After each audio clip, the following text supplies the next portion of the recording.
First of all, Supreme Court has said that there should be UCC in this country.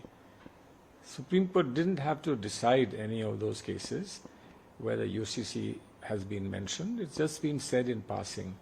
What we say as lawyers, that this is an obiter dicta.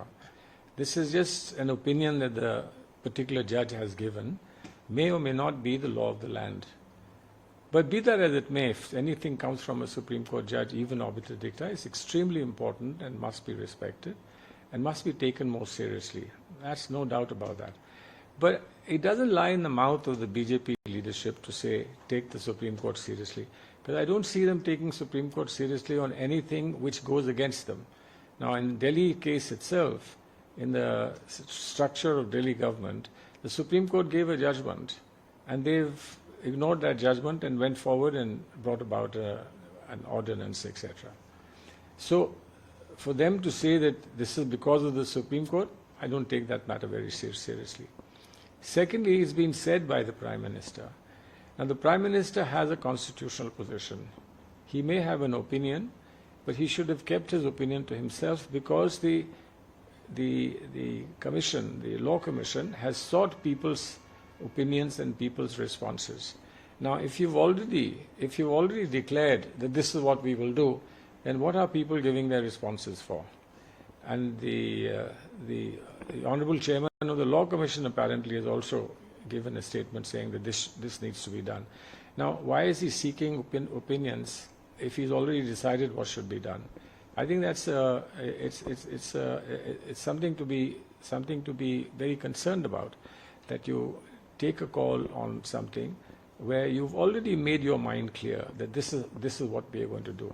Now, that's their understanding of democracy. Then, lastly, to call it a debate, frankly, I think is not very fair, because a debate happens between points of view. Now, this is just flagging something they want to do. But on what basis they want to do it, how they want to do it, mentioning Article 24 is not enough. Article 24 provides for a uniform civil code, but it also provides that the government will try, the state will try to bring about uniform civil code. But there's Article 25 also, that people have a right to religious practices, people have a right to follow their religion. So will 44 override 25 completely? This is something the Supreme Court has to decide. And till it's decided, you can't simply say the Supreme Court wants us to do it, so we are doing it. So I think it's taking shortcuts and taking some path for convenience because it serves what you want to do is not something that one expects of people who are in high office. I'm quite clear about that.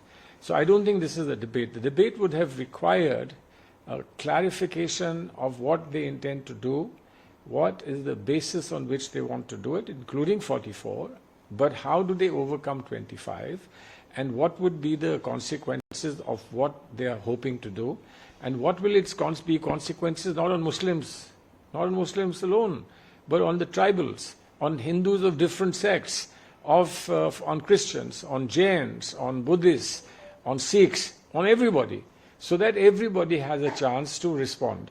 Why should they say that somebody is trying to mislead Muslims alone? Because I think it's unfair for the Muslims to be misled if somebody is misleading them. But the very statement that has been made seems to be indicative of a desire that Muslims be misled. I don't think Muslims need to be misled. They should take it on merit. Let everybody have a view, and the Muslims can give their view as well when it comes to them.